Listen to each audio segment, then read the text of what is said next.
सोचिए, साल 1972 है, अंधेरा, और फिर चांद की सतह पर उतरता एक यान, अपोलो 17। इंसान का चांद पर वो आखिरी मिशन। लैंडिंग हुई, सब ठीक था, पर कुछ ही मिनट बाद अचानक दुनिया भर में जो लाइव आवाज जा रही थी वो बंद हो गई। खामोशी, पूरे 2 मिनट तक। क्या हुआ उन 2 मिनटों में? कौन सी बातें हुई? कोई नहीं जानता।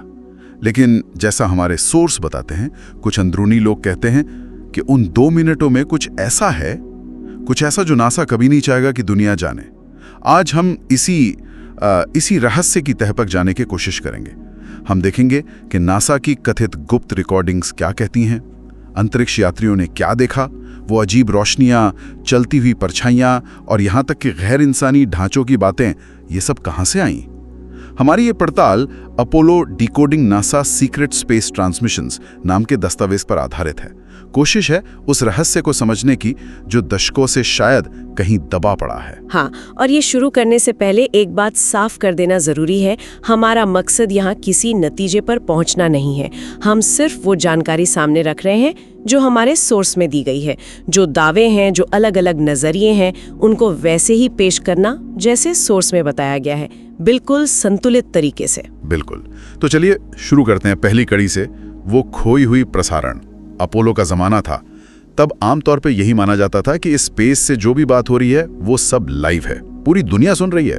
लेकिन फिर सालों बाद ह्यूस्टन मिशन कंट्रोल के कुछ पुराने इंजीनियर्स सामने आए, सोर्स के मुताबिक, और उन्होंने बताया कि एक प्राइवेट चैनल भी था, चैनल ब्रावो। अच्छा, एक अलग चैनल? हाँ बिल्कुल, सिर्फ गोपनीय बातों के लिए, सेंसिटिव चर्चा के लिए। अब देखिए, 1969 की बात। नील आर्मस्ट्रांग, बज एल्ड्रिन चांद पर हैं, इतिहास बन रहा है। और तभी कथित तौर पर इसी चैनल ब्रावो पर एक अजीब सा मैसेज सुनाई दिया। सोर्स में जैसा लिखा है वो कुछ ऐसा था। सोचिए, रेडियो की खरखराहट के बीच एक आवाज, थोड़ा नाटकीय, ये चीजें बहुत बड़ी हैं सर, विशाल। आप यकीन नहीं करेंगे, मैं बता रहा हूं, यहां दूसरे स्पेसक्राफ्ट हैं, क्रेटर के उस पार लाइन में लगे हैं। बाप रे, ये तो बहुत बड़ा दावा है। हाँ, और ये बातचीत अगर ये हुई थी तो लाइव टीवी पर तो कभी नहीं आई। लेकिन लीक हुए ट्रांसक्रिप्ट्स का हवाला देता है सोर्स, कहता है कि ये असली बातचीत थी। दावा तो ये भी है कि जैसे ही ये बात शुरू हुई, नासा ने फौरन पब्लिक फीड को म्यूट कर दिया और उसकी जगह कोई पहले से रिकॉर्ड की हुई आवाज चला दी।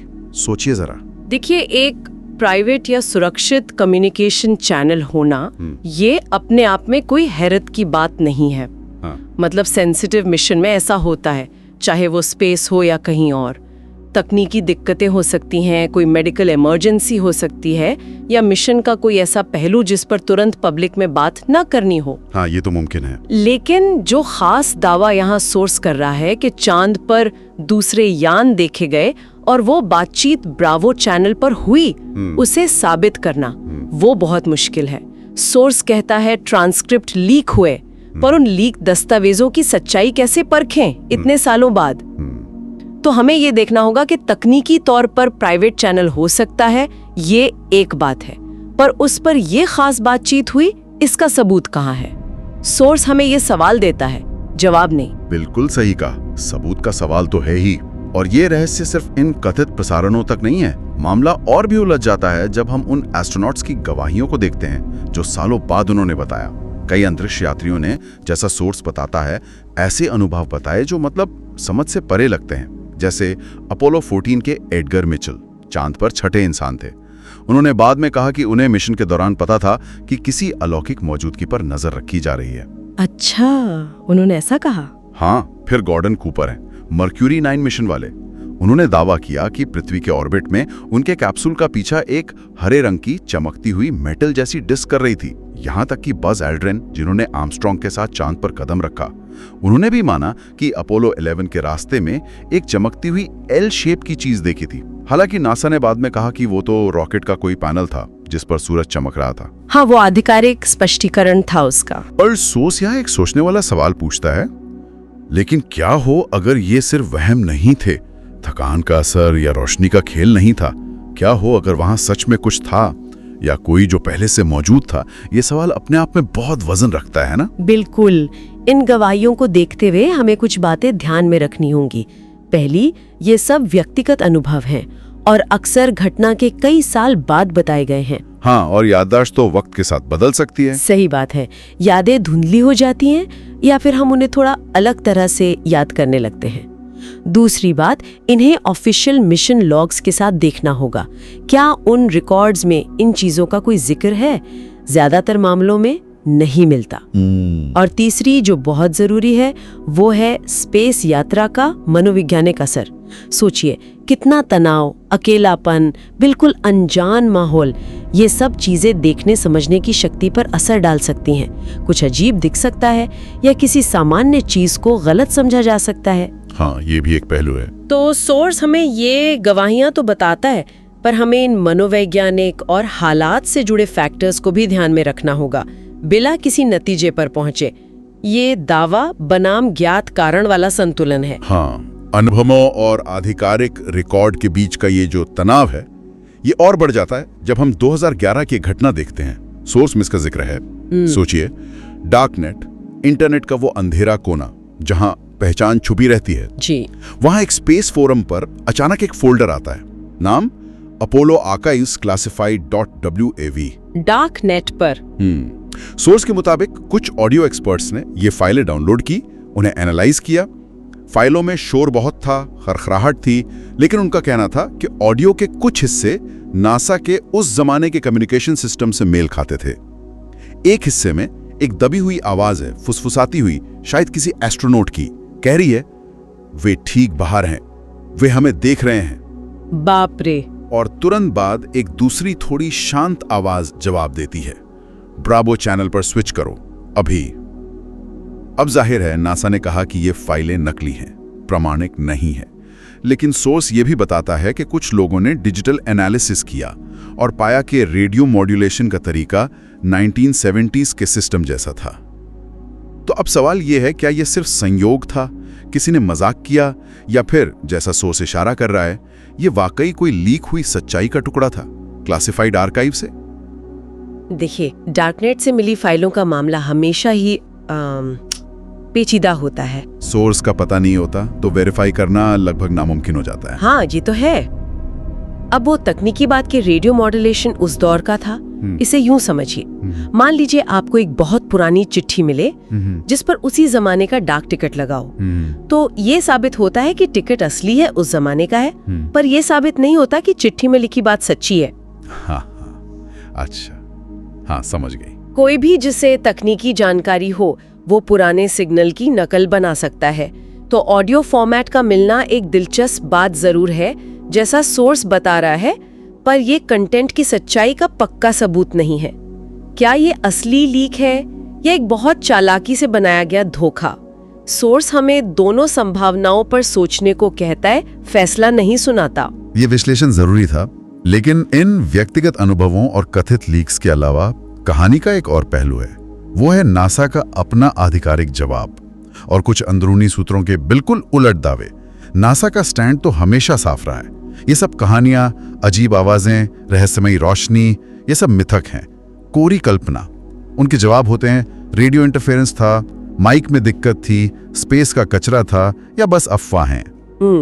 ये स्टैंडर्ड जवाब होते हैं अक्सर। लेकिन फिर कुछ अंदरूनी सूत्र आते हैं जिनका जिक्र सोर्स में है और वो कुछ और ही कहानी बताते हैं, जैसे केन जॉनस्टन, जिनका हमने पहले जिक्र किया, फोटो लैब वाले। उन्होंने दावा किया कि उन्हें चांद की तस्वीरों में जो गड़बड़ियां दिखी थी, जिन्हें वो बनावटी ढांचे मानते थे, उन्हें नष्ट करने का आदेश मिला था। उन्होंने कहा कि उन्होंने कुछ तस्वीरें बचा ली और बाद में सामने लाएं।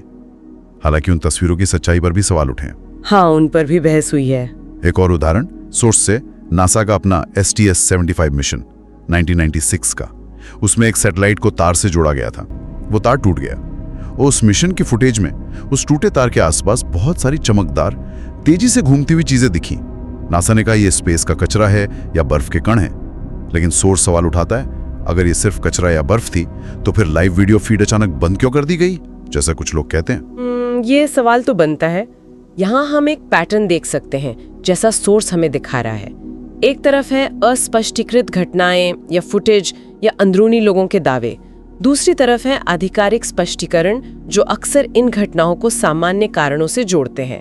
अब बाहर से देखने वाले के लिए सिर्फ दी गई जानकारी के आधार पर ये तय करना बहुत मुश्किल है कि सच क्या है। हाँ बिल्कुल। क्या जानबूझकर जानकारी छिपाई जा रही है जैसा दावे करने वाले कहते हैं, या ये बस जटिल घटनाओं की सीधी सरल तार्किक व्याख्या है?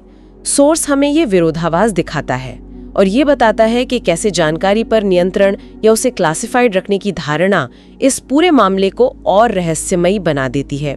हम यहाँ किसी का पक्ष नहीं ले रहे, बस सोर्स में जो पैटर्न दिखाया गया है उसे पॉइंट आउट कर रहे हैं। और ये पहेली ये और भी उलझ जाती है जब हम सोर्स में बताई गई एक आखिरी बहुत ही रहस्यमयी घटना पर आते हैं। साल 1983 नासा कथित तौर पर डीप स्पेस कम्युनिकेशन सिस्टम का टेस्ट कर रहा था। उसी दौरान उनके बहुत सेंसिटिव रिसीवर ने एक छोटा सा एनालॉग रेडियो सिग्नल पकड़ा। सिग्नल नासा के ही फ्रीक्वेंसी बैंड पर था, पर यह किसी जाने पहचाने अमेरिकी या सोवियत स्पेसक्राफ्ट से नहीं आ रहा था। अच्छा, अनजान सिग्नल? हाँ, और सोर्स के मुताबिक उस सिग्नल में सिर्फ एक शब्द बार बार दोहराया जा रहा था, अंग्रेजी का शब्द रिटर्न, मतलब लौटो। आज तक पता नहीं चला कि वो सिग्नल कहां से आया, किसने भेजा, क्यों भेजा। स्रोत अज्ञात है। रिटर्न, ये तो काफी अजीब है। सोर्स इसके लिए दो मुख्य वजह बताता है। एक कि ये बस कोई तकनीकी गड़बड़ी थी, मतलब सिस्टम में ही सिग्नल कहीं गूंज गया, जिसे इको कहते हैं। या दूसरी संभावना जो कहीं ज्यादा चौंकाने वाली है कि ये सिग्नल वाकई वहां बाहर किसी अनजान स्रोत से आया था, एक संदेश जिसका मतलब हम शायद समझ ना सके। ये सोचकर ही सिहरन होती है। तो सोर्स जो अटकल लगा रहा है बाहर किसी चीज का संदेश, उसके अलावा भी कई दूसरी मतलब सामान्य या प्राकृतिक वजह हो सकती हैं। जैसा सोर्स ने खुद भी कहा, सिस्टम की गड़बड़ी हो सकती है, कोई दूर का पल्सर जैसा प्राकृतिक खगोलीय पिंड हो सकता है, या किसी और अनजान मानव निर्मित स्रोत से इंटरफेरेंस भी हो सकता है। यहाँ जो जरूरी बात है जिसे सोर्स हाईलाइट कर रहा है वो है अनिश्चितता, अज्ञात।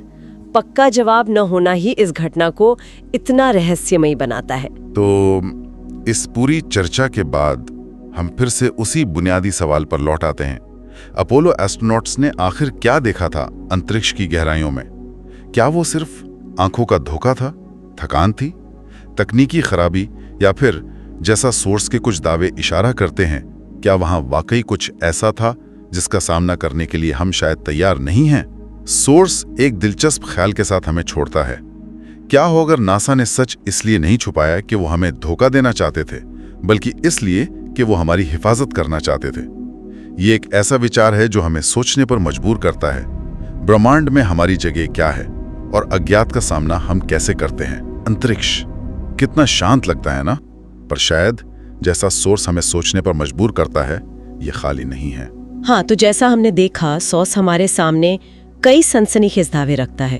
कुछ परिस्थितिजन्य सबूत, कुछ चश्मदीदों के बयान, और उनके सामने है आधिकारिक खंडन। ये सबूत विश्वास और अज्ञात की प्रकृति पर ही सवाल खड़े कर देता है। ये जानकारी हमें कोई पक्का जवाब तो नहीं देती, पर सोचने के लिए बहुत कुछ देती है। तो श्रोताओं के लिए एक आखिरी सवाल जो सीधे इस सोर्स मटेरियल और हमारी आज की बातचीत से निकलता है।